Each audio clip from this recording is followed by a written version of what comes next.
Did you ever wonder how it would feel like to play from the monster's perspective in games? If you have ever played Darkest Dungeon, Dungeon Defender, or other games like those, you must have, and I know I did many times during my playthrough attempts in Darkest Dungeon. Well, I'm happy to tell you and show you that from the 19th of March you will be able to do just that. Hello, my name is Peter, and here on Philosophy Videos I have the pleasure of presenting to you the full and complete version of The Legend of Keeper's Career of a Dungeon Master, whose preview and the prologue I showed you in the previous months. Thanks to developers at Goblinz Studios, I have the opportunity to show you the full game early and introduce you to the fantastic world of managing your own dungeon and monster company. For those of you who have not seen this game before, here's a brief breakdown. Legend of the Keepers is a mix between a Dungeon Defender and a Darkest Dungeon, with tactical turn-based combat. The main twist here is that you get to control all the monsters, set up the traps and hazards for the intrepid heroes and guard the main treasure with your character, who is the main monster boss. From your perspective, as the main monster boss, you're running a monster company, tasked with amassing wealth at the expense of the pesky humans. You defend your dungeon, but also raid nearby settlements for gold, new trap designs and monsters who you set free from the human dungeons and traps. In this video, I hope to show you why I think this game is well worth your time and money, and just how much fun can you have playing it. I'm going to start a totally new game for you and see just how far I can get in the coming weeks and the adventurers who are going to be attacking me. I'm going to skip the tutorial because I have shown you this before, so I'm going to use the options menu and use the skip, and then I'm just gonna go, because we cannot still get the engineer, nor can I get the enchantress because it requires having a level 10 with the slaveholder. I'm going to use him. Now he has very strong monsters, not very good traps, a bit better spells and good morale. So we are going to play the first game with him and then unlock the enchantress, and hopefully later on we'll get the engineer. As you can see, there are talents and there are the game modes. You can choose whether to be ranked or custom. If you are custom, then you can change the difficulty, you can change these settings depending on whether you want stronger or weaker heroes, more or less gold turn, higher or lower monster health, and do you want to lose motivation more easily. Motivation is something that was added in the previous patch, and this is something I showed you in my previous video. Because I don't want to change anything now for the first game, I'm going to leave it at ranked and everything being at about the medium difficulty. As for the talents, I currently have 0 talent points, but when I do get some talent points, I'm going to be able to choose whether or not to put them into these 4 starting skills. Now to go on forward, first week you get to tackle the adventurers in your stronghold. Now the point of this game is just to keep defending and not let these adventurers get to your main boss. If they do manage to get to your main boss, he has to defend himself. This is here, the master of the dungeon.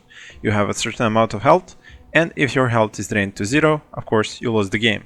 As this is a roguelike game, or you can even call it rogue-lite, you lose the game and you have only one save, so you should be very careful as to not allow the adventurers to get through your monsters, your traps and your spells. Your spells are always about the middle, and this is where you get to use the 3 spells that your monster boss has available. When I take a look at this first group of adventurers, I can see that I have a thug, an elf and an apprentice ahead of me. Apprentice means a mage, an elf means a healer, and a thug means somebody who has assassin skills. And I can see what kind of damage they do, so the thug does nature damage, the elf does ice damage, and the mage does fire damage and as well as ice. So if I am going to choose a monster, I have to choose somebody who has good resistances against nature, that's for example the skeleton, and against fire, but he can be damaged by ice. If I take a look at this one, being a Yetigo, meaning that he's very familiar with ice, but unfamiliar with fire, meaning that the mage could easily hit him and damage him a lot. The orc also is bad at resisting fire, but good against ice in nature. So you can see you cannot ever set up a group of monsters against a group of adventurers that will be wholly resistant to any spell or skill. But that is the same way when it comes to the enemies. If I choose to place Yetigo, I can use his ice attack against these characters, but you can see that they have good ice resistance. So if I want to damage the thug, I would need some fire damage. But none of my monsters actually have any fire damage, which means that that's probably where I'm going to use these, and you can see that there is a fire character here. The first one uses fire, and I think the last one uses fire as well. So even though I know that I cannot damage these characters with fire, even though these two are very easily damaged by fire, I can use other monsters and their skills and leave the characters who are resistant to the monsters that I have currently for the second wave, if they even get there. So I'm going to choose the skeleton archer to be at the back position. I'm going to use the orc in the front position. I'm going to say confirmed and then go to the next map. Now here I choose a trap. I could use a bone catapult, a poison dart, a railing horn, or circular saw. The saw does physical damage, and you can see this according to their armor. The mage is very weak when it comes to physical damage, the elf as well, and only the thug has 10% resistances to physical damage, which means that the saw is an excellent weapon to use against these adventurers. That was the place where I would use the spell, so that is why that room was skipped. And now I can choose either the bone catapult to demoralize them, I can use the rallying horn to demoralize them further, and use the enraged on the next group of monsters. This is a very cool thing to use, or I could use the nature damage on them because they are weak against nature. I think I'm gonna go with the poison dart in this case. So the last monsters are going to be monsters who are going to be able to use fire, so that would be him. I'm going to use a skeleton in the front because he's resistant to nature and physical, meaning that the thug won't be able to damage him easily. And then I can use this guy as well as a fire monster here. And this is now where we start the battle. The mage plays first, and he's going to attack one of my characters, as does the thug, because she has a very high initiative, and you can see this if you take a look at here. The speed determines when they're going to play, and because she had a very high initiative, she was able to play ahead of all of my characters. Now my skeleton archer has 80 compared to her 85, so he plays next. Now I can choose either to use a single shot against the mage, and she does have a low nature resistance, or I could use the toxic volley and attack all the characters, but considering their nature resistances are fine, they won't take too much damage, as you can see here. But if I use the poison dart, I'll take half of the health from the mage, which is why I use that. And you can see that there is even a tag here, which means that 5 nature damage will be done to the mage when she starts her next turn. This guy is almost dead. He has elemental weakness now on him, poison, meaning that this is the last turn that he is going to be able to play. I could use the Scream of Terror to lower the morale of the adventurers, but because that won't do much, I'm going to use the Cleaver and attack this guy at the front. He has 10% armor, so it won't be full damage, but it will initiate a bleeding on him, so every time before he plays, he will lose 5 life. And the mage now finished off the characters, and you saw the elf healing the mage. So the mage is back to full health, but the saw did good damage. You can see them losing health because of the bleed. Now I can choose which spell my slave holder, the boss, is going to use on them. I could lower their morale, but because I haven't already used any morale, I don't have to. There is also the added debuff, which means morale taken from attacks and traps increased by 50%. So this shows you that if you use this, you should have a trap that is going to lower morale next, and then more monsters who are going to lower morale. These are the two ways to destroy the adventurers: lower their morale to 0 or lower their health to 0. I'm choosing to kill them and lower their health. You can see that this guy has lost an arm already, and if I use intimidation, it won't do much because their morale is already at maximum. So I'm gonna go with something that does damage. I could apply enrage to my monsters and have them deal more morale and damage, or I could just use the burning whip to the front character and deal 60 damage. This means that considering he has 54 health, the thug is gonna say goodbye. Now the second trap is going to deal poison damage to these characters, and they have low resistance to that. Now the mage is going to play again first.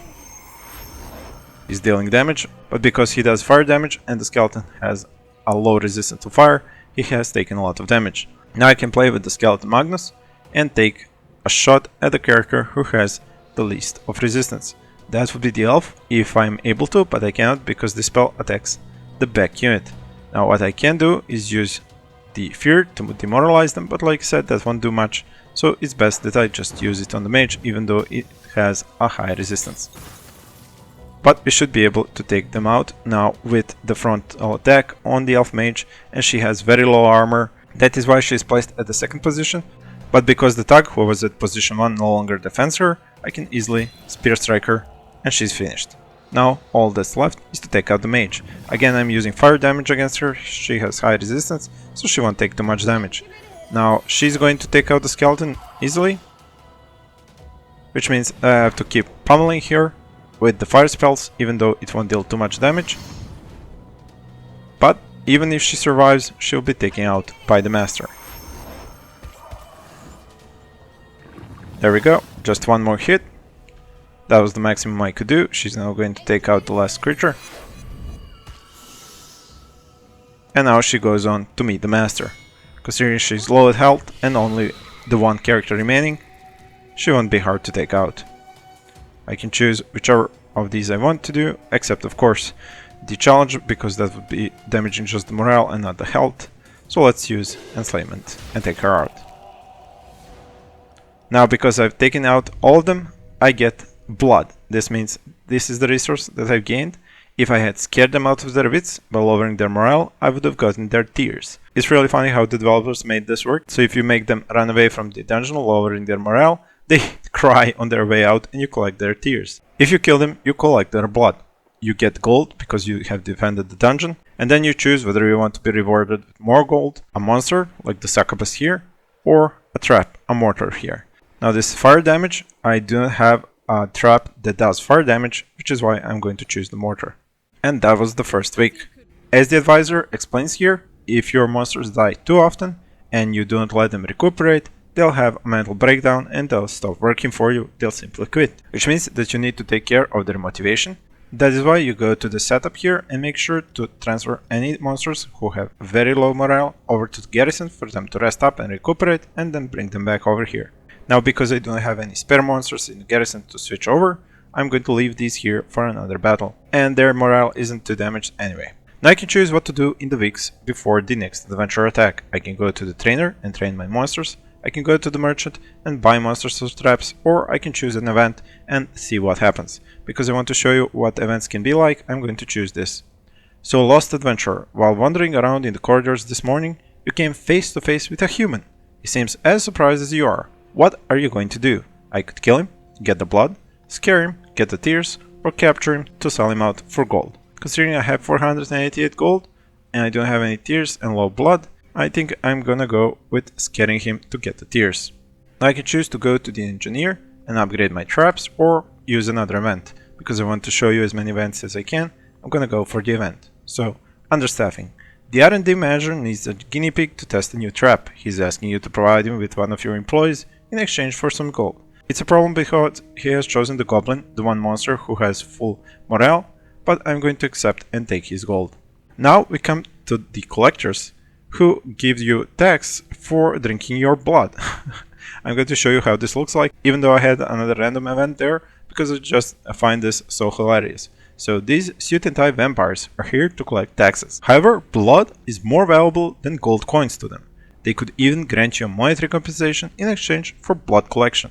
And you would exceptionally be exempt from the taxes. So you lose life, but you do not have to pay in blood. Which means that if I accept and I do not give them the blood that I have, they're going to take away some of my blood, some of my health, but in exchange for gold. Now I have a lot of gold and the adventurers for the next week to fight. Here I'm going to end this video, and if you want to see more of this, please stay tuned and tell me in the comment section.